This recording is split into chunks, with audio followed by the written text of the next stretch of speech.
Boa noite. Luiz Wallendorf apresenta projeto de lei para incentivar o voluntariado em Passo Fundo. A ação busca aumentar o número de voluntários, estimulando a participação em diferentes projetos, divulgando e reconhecendo o trabalho que já vem sendo realizado. Regina Costa dos Santos pede informações sobre o Fórum Municipal de Educação. Que venha um encontro de sabermos em que pé que anda, esta importante política pública, porque o Plano Municipal de Educação é uma política pública do nosso município, em que pé que ele anda e como que está essa questão da organização desse instrumento que é fiscalizador da implementação do plano.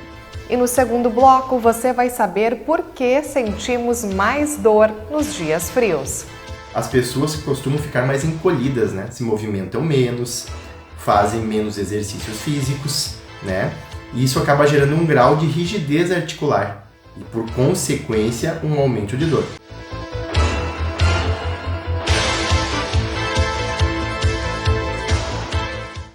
Está na pauta da agenda legislativa um projeto de lei do vereador Luiz Wallendorf.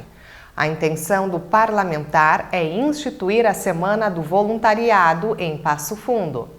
De acordo com Luiz Wallendorf, a ação busca aumentar o número de voluntários, estimulando a participação em diferentes projetos, divulgando e reconhecendo o trabalho que já vem sendo realizado. As atividades farão parte do calendário oficial de eventos do município na primeira semana do mês de maio.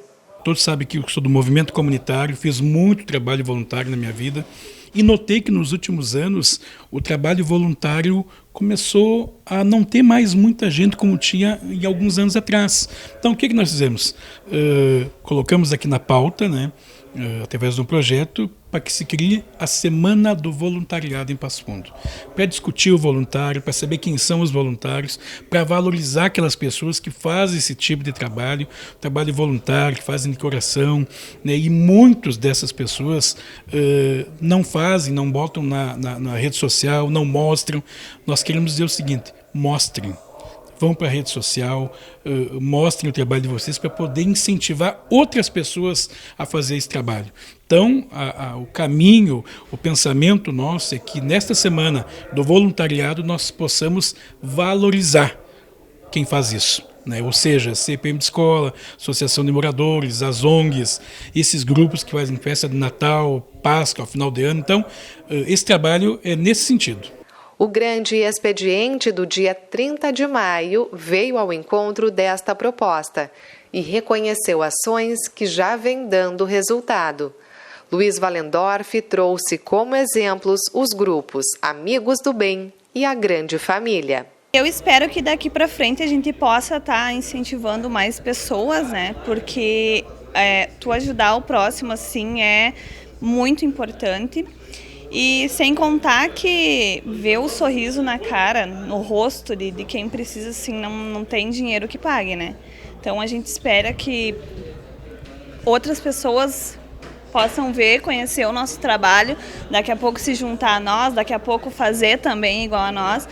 E é isso aí, que a gente continue sempre à frente, Ajudando quem precisa. O Grupo Amigos do Bem, ele faz várias ações em Passo Fundo, Dentre elas, a gente faz ações beneficentes, que é o foco às crianças, em época de Páscoa, Dia das Crianças, Natal, e também, dentre outras, que arrecadações também que a gente faz de alimentos, muitas vezes, que nem agora na pandemia, muitas vezes o grupo precisou muito, ir atrás de ações como essas, para se dedicar às pessoas, que precisavam muito, e inúmeras, outras ações que a gente vem realizando há 2 anos já, O grupo começou com 6 pessoas, como foi dito, agora há pouco, e hoje nós temos, se for analisar, mais de 100 pessoas envolvidas, que isso conta muito, no caso, os integrantes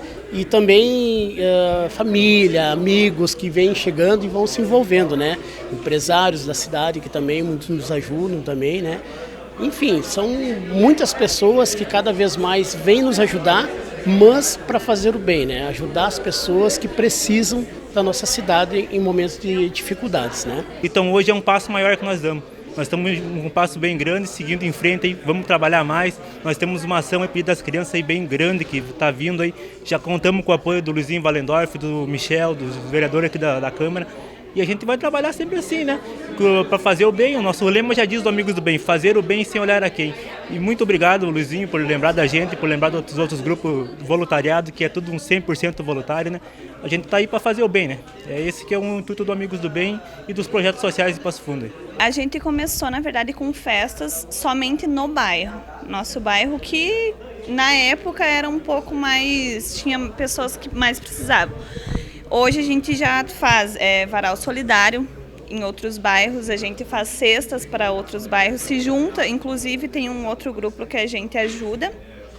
Então, aonde a gente consegue estar entrando para ajudar, seja lá porque o nosso forte é a doação de roupa e alimentos, tá? O nosso forte. E nas datas especiais, Natal, Páscoa, Dia das Crianças, a gente sempre procura fazer festa em algum local, algum bairro que não vá ter, ou que tenha um número grande de criança que também não vá ter uma festa, não vá ter um presente, uma cesta. Então a gente procura entrar no bairro, saber a história, conhecer e assim realizar algum tipo de ação, né? Tu sabe que tem estudos feitos, aí eu andei lendo sobre isso também, que a pessoa que faz o voluntariado, que trabalha de graça pela uma entidade ou pelo um grupo de pessoas, se sente melhor, se dá bem com a família, se dá bem com as pessoas, e nós queremos incentivar isso. Que a pessoa que daqui a pouco está lá em casa, sem fazer nada, que possa botar a mão na consciência e dizer, olha, eu tenho um tempo vago e vou poder ajudar minha comunidade, ajudar um grupo de ação aí nessas festas que eu acabei de dizer. Né? Então, a importância que é isso, é valorizar, né, as que já têm e incentivar que façam mais. E a vereadora Regina Costa dos Santos encaminhou um pedido de informações ao Poder Executivo. Ela quer detalhes sobre o Fórum Municipal de Educação. O Fórum Municipal de Educação, ele é um instrumento muito importante de monitoramento do Plano Municipal de Educação. Nós temos a informação de que faz 2 anos que o Fórum, que é uma lei, foi instituído através de uma lei municipal, ele não está se reunindo. Não está se tendo discussões no que diz respeito a este monitoramento da implementação do Plano Municipal de Educação. Então a gente faz aí esse pedido de informação que venha ao encontro de sabermos em que pé que anda, né, esta importante política pública, porque o Plano Municipal de Educação é uma política pública do nosso município, em que pé que ele anda e como que está essa questão da organização desse instrumento que é fiscalizador da implementação do plano. E agora nós vamos para o intervalo, mas retornamos em seguida apresentando a relação entre o frio e a dor. Um fisioterapeuta vai explicar por que temos mais reclamações no inverno.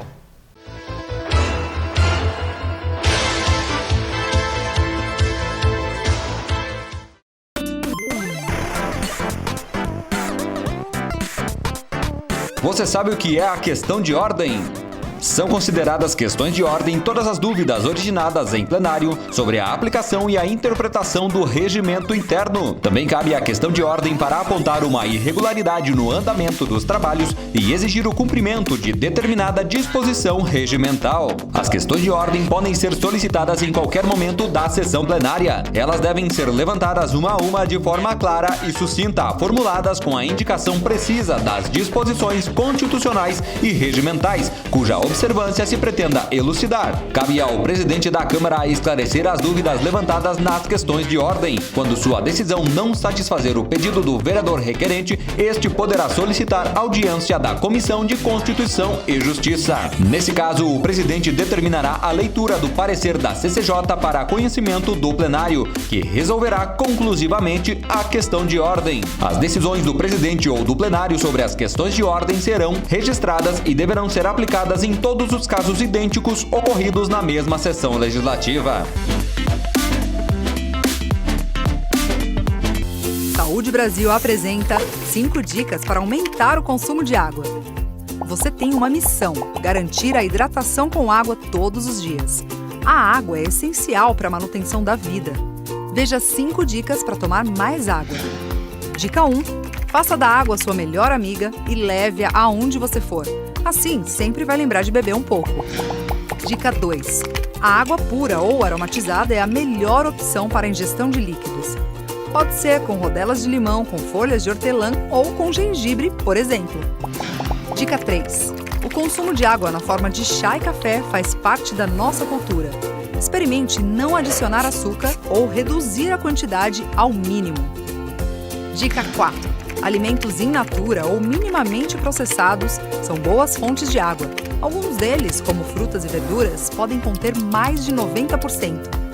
Dica 5. Para não esquecer, você pode criar alarmes ou fazer uso de aplicativos que enviam avisos sonoros. Água é vida. Beba mais água e valorize a sua vida.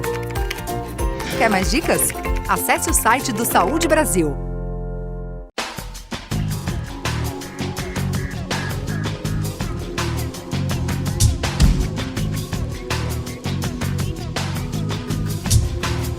Não há nenhum motivo para os pais terem medo de vacinar suas crianças.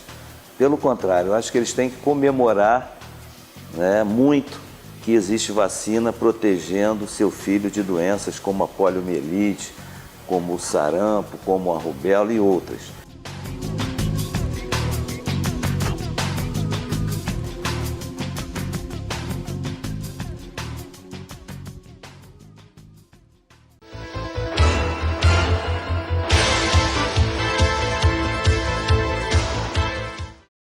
O Jornal da Câmara está de volta e neste segundo bloco vamos saber por que sentimos mais dor nos dias frios. Apesar de estarmos com um clima agradável nos últimos dias, é comum que durante o inverno tenhamos mais desconforto. Se você se identifica com isso, assista ao vídeo do fisioterapeuta Rodrigo Medeiros. Certeza que agora com essas quedas de temperatura, todo mundo já ouviu alguém reclamar que está sentindo mais dor. Será que isso é verdade? Será que o frio realmente está ligado a esse incômodo? A resposta é sim. O frio realmente colabora para esse aumento doloroso. É muito comum que no outono e no inverno, as estações mais frias, os pacientes fiquem mais suscetíveis a sentir dor. E principalmente os pacientes que já apresentavam dores crônicas. Só que isso não quer dizer que todo mundo vai ter essa resposta. Mas a grande maioria sim. E o motivo é bem simples. Na época gelada, nessas épocas de baixa temperatura, as pessoas costumam ficar mais encolhidas, se movimentam menos, fazem menos exercícios físicos, e isso acaba gerando um grau de rigidez articular e, por consequência, um aumento de dor. O corpo humano, para funcionar bem, ele tem que ser mantido a uma temperatura de 36 a 37 graus, o que não é uma tarefa nada fácil quando os termômetros marcam temperaturas próximo do 0 grau, como é o nosso caso aqui. Então, para se defender do frio, o músculo se contrai de uma forma involuntária. Então, quando esse músculo se contrai, ele diminui a circulação sanguínea. Então, vai menos sangue para os tecidos. E aí a pele, as articulações também ficam comprometidas, ocasionando espasmos. E esses espasmos colaboram para a gente ficar naquela posição mais encolhida. E isso aumenta a dor.